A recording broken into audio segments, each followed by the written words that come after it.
भजनलाल शर्मा को सीएम बनाने के बाद उनके समर्थकों में जबरदस्त उत्साह है। वहीं परिवार के लोग भावुक नजर आ रहे हैं। उनके परिवार की तस्वीरें आप तक पहुंचाएंगे, लेकिन उसके पहले डिप्टी सीएम बनाए गए प्रेमचंद भैरवा से बातचीत की है हमारे संवाददाता शरद कुमार ने। सुनिए वो कितने उत्साहित नजर आए इस ऐलान के बाद।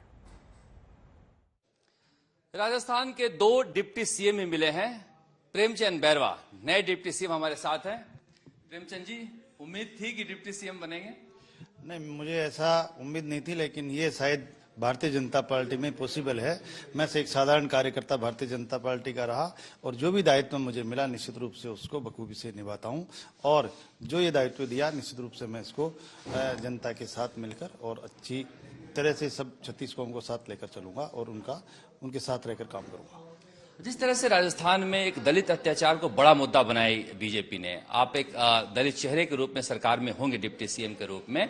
कांग्रेस भी कहती थी कि हम सबसे ज्यादा दलित मंत्री बनाए हैं, तो आपकी प्रायोरिटी क्या रहेगी? कांग्रेस कहती है, लेकिन सबसे जो ज्यादा अत्याचार जो हुआ पूरे भारत में, जो राजस्थान में हुआ है, कांग्रेस के राज में हुआ। मैं निश्चित रूप से दलितों के उत्थान के लिए काम करूंगा और दलित जितने भी पीड़ित लोग हैं उनको मुख्य धारा में लाने का काम करूंगा। आपकी पहली प्रायोरिटी क्या रहेगी? मेरी पहली प्रायोरिटी है कि मैं दलितों के उत्थान के लिए काम करूंगा और 36 कौम को साथ लेकर हर वर्ग के साथ में मिलकर काम करूंगा। प्रधानमंत्री नरेंद्र मोदी ने आपको पसंद किया, किस तरह से पसंद किया? क्या आप में खूबी देखी? आपको लोगों से बातचीत हुई? क्या कैसे रहा आपका चयन? नहीं, मुझे खुद को पता ही नहीं था, लेकिन मैं मानता हूं हमारे माननीय प्रधानमंत्री जी को, जिन्होंने मेरे ऊपर विश्वास किया है। मैं उनका बहुत बहुत आभारी हूं।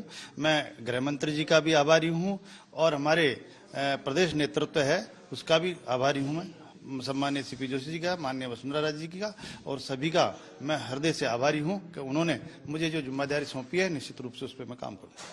आप मुख्यमंत्री के सलाहकार को हरा के आए हैं, बाबूलाल नागर को। मैं आपके चुनाव क्षेत्र में गया था, ऐसा लगा था कि जनता ही चुनाव लड़ रही है। बिल्कुल बिल्कुल, हमेशा जनता ही चुनाव लड़ती है। आदमी उस जनता को किस तरह से अपने फेवर में लेता है ये होता है।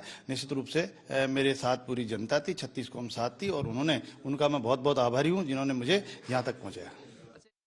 प्रेमचंद भैरवा नवनिर्वाचित डिप्टी सीएम को आप सुन रहे थे। चुनौतियां कड़ी और बड़ी हैं, आगे उसका सामना अब ये कैसे करेंगे इस पर हमारी नजर लगातार रहेगी।